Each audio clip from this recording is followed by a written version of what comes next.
Yo, how's it going, guys? So this is going to be, I don't know, first or second video of the knight in the channel here. Now he's actually pretty good. Like, he needs some add-ons to be kind of competitive, but with the right add-ons, he's actually not bad at all. You can see the add-ons that I'm using here, which I think are probably the top 5 add-ons.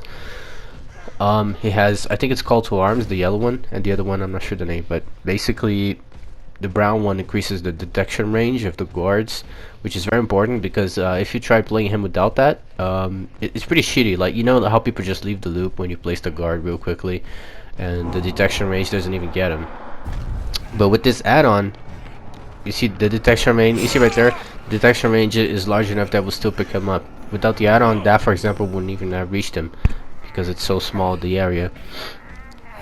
So increasing the detection range makes your guards way more effective at actually spotting them, you know, instead of just being placed there and doing nothing. Now the call to arms is mostly right there when when you're placing the path. It allows you not just to move faster, so you waste less time in that mode, but I believe it also lets you go further away. I think it's 10 meters. If I'm not mistaken, the base range is 32 meters, which is basically your entire terror radius, which is not that much, to be honest, 32 meters. I mean, I think even Wesker's dash can reach further than that, if I'm not mistaken. So with those extra 10 meters with call to arms, you can see right there how far I can go. Like, pretty much almost cross the map with that. Ideally, I think it should go even further, but yeah. So those two add-ons are really good. Basically, the detection range is much more effective, and you can go much further when checking the map for your path setting.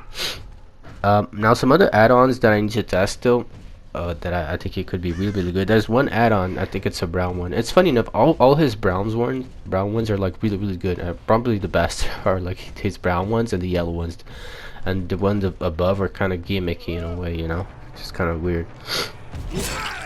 But there's a brown one which actually increases the movement speed of the guards, I think by 9%, if I'm not mistaken.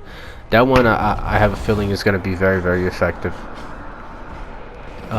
Because, you know, usually the survivors, they can outrun the guards for the most part, but with that 9%, I'm pretty sure those hits will be much more frequent, like the one you just saw right there. Especially with the increased detection range combined with that, that should make the guards very effective. But yeah, regarding using his power, you see right here, like whenever I'm gonna go do something that is gonna make me idle, I think that's a good time to use your guards, so they can kind of keep the survivors busy while you're busy, right? Right there, for example, if you have you're gonna pick someone up, you want to make sure there's no one for the flashlight. That's when you drop your guard as well, so he can kind of check the area for you. And keep in mind, you can always cancel the guard by hitting him, so if for whatever reason you don't want to waste too much time. See right here, that becomes a bit of a read as well if you're trying to because you don't want to place the guard on top of the survivor. You want to place the guard where the survivor is going to, right?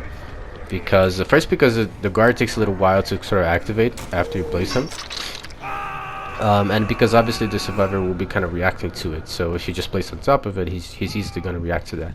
But if you place it where he's going to, at the very least, it forces him to change direction, and that's when you can you know, capitalize on it. You see, like right there, for example, just kind of a check around the hook there to see if there's anyone. I can use the guard for that. Not just that, but he also kind of gets me a hit. Take note as well, when the guard is chasing them, you lose collision. I don't know why they implemented this, but I guess it would be too OP otherwise, but you lose collision, so you cannot body block the survivor when the guard is chasing him, which is unfortunate, because otherwise it would be very easy to make those double hits happen. I guess the only best way to do that now would be, like I said, using that brown add-on that increases 9% the movement speed, thus making the guard catch up to him much faster. And that's when you would just kind of follow up, and then after the guard hits him, you follow up with the second one to be kind of basically an instant down. And you see right there the range. That range right there, when you see he's inside the circle, that wouldn't pick him up without the brown add-on. Because those 4 meters would makes a big difference. I wish it could be even bigger, but there's just not enough add-ons for that, I believe. Now let me comment regarding this hubris perk. You see I'm not really using it in this match, but that's mostly because you're just playing around this single area. I noticed because you can break the pallets with the guards, right? You don't need to kick it yourself. For that reason, I feel like a Spirit Fury is not really that necessary, because like you're gonna get stunned, right? But then with enduring, you have the fast recovery. So what you do, the survivor will not leave the loop because he will see that you have enduring, right? And he's exposed, so he's gonna be scared to just run off and get hit for free. That's when you send the guard to break the pallet while you're just kind of sitting there, and then you go for the hubris attack, right? Because you already got stunned. So 20 seconds is plenty of time to do all of that, even if you have to wait for your power to recover a little bit. So that's what I noticed, but I noticed as well that it's just, you know, most of the times I use at best hubris like once or twice a match, you know, so to the point where I think it's probably not even worth to run it, even though you get it down very easily. If it's only one or twice, you know, you might as well use something else that's gonna help the match more. So yeah, I kind of either switch hubris to just a normal Spirit Fury enduring, or just something else altogether. Keep in mind as well, if you send the guards to break the pallets, it does count for you see right there I placed a little bit in front of him, and that's kind of what you want to do. You place the guard, especially on the loops. I think I have another gameplay recorded already, which I'm going to be posting, guys, which is in another map, so this will be showcased a little better. You see right there as well, always send your guards to do something while you're busy. It's very optimal play right there.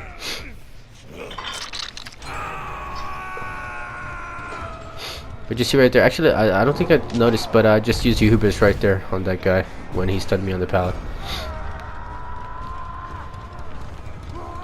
You see what I mean? Like how you don't need Spirit Fury right there. Like yeah, and even if because he kind of ran into me there, but even if he didn't, I could have just sent the guard to break the pallet, and he was kind of screwed either way. And you see what I mean? Like they can easily outrun and that was the jailer too. Actually, I think it was the assassin, which is the faster one of all three of them. So you know, you kind of need. You see right there what I mean? Like I'm sending the guard in front of him, because you can hear them as well running. So you see right there, like you have to send in front of them. But I think the main idea with the guards is that you want to use the guards to kind of zone them out, like I mentioned. It's not about placing the guard on top of the survivor. It's about placing the guard, like let's say to the right of the loop. So in case he leaves to the right, the guard will pick him up. And if he doesn't leave to the right, he goes to the left. That's when you are there to pick him up. So either way, he loses, right? Someone's gonna get chased him. And even if he goes towards the guards and not towards you, now he has a guard chasing him, so he's kind of forced to make mistakes on the loop, which, you know, all the same, you get a hit for that if you play it right. So he's actually pretty fun, and you always want to be checking the map as well with the patrols and all. You see, like right there, when I kind of placed in top of him without the detection range, I'm telling you, it makes a huge. It's not that common that you will get the detection unless you have the add-on to increase that distance. I think this is an example of hubris as well. Let me see. Yeah, you see right there. Let's say she didn't hit me, she was exposed. So then that's when you use your power right there. You just kind of hang it, chill out there. Your power recovery, and then you can use the power to break the pallet. And usually she's kind of just there, so what she can do is better, right? If you have the carnifex, it's even better. And that right there, that would kind of be would have been the hubris skill right there. Ideally, you do want to have to wait to recharge your power, because yeah, you right, you just want to be fast as possible with those 20 seconds. This nowhere to hide perk is really good as well. I notice if you're playing kind of a chase build. You see I'm using save the best for last as well. I noticed that because since they're mostly going to be Wing you, right, just holding forward, I think save the best for last is the perk that counters that the best for any killer. Especially when you have 8 stacks, you feel the difference, like very much. Like you just hit him and you're right on their ass again. He's very fun to play when you when the guards are are playing together. But you see, like he's really good. Like if you play him right, he's really good. Hopefully on the other gameplays, I'll be able to show you guys a little more stuff that you can do with him. Like right here, I could have predicted this, but I wasn't sure the pallet was there, so that kind of caught me a little bit by surprise. But she's kind of dead here, regardless what she does.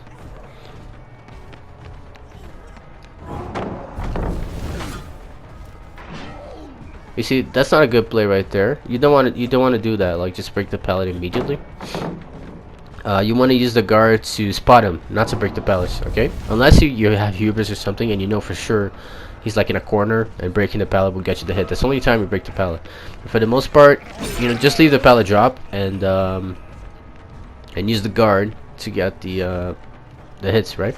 Like for example, right here, this could be a good scenario to break the pallet because he's in a corner. But it's much better if I just detect him, because now she, you know, she has nothing to do, which is pretty funny. She either goes to me or she goes to the guard. That's kind of how you want to play. It's not about, you know, breaking the. I'm surprised it didn't hit him right there. It's not about breaking the pallets and stuff. I actually found the card effects to be the least useful of all of them, to be honest. I like the assassin and the jailer better because they're faster, so they get hits on the survivors more consistently than the carnifex, and they have especially the jailer has a bigger detection range, so he's much more useful at actually being useful, right? Detecting them. But yeah, guys, just a few comments. I think, like I mentioned, I have another gameplay for the night.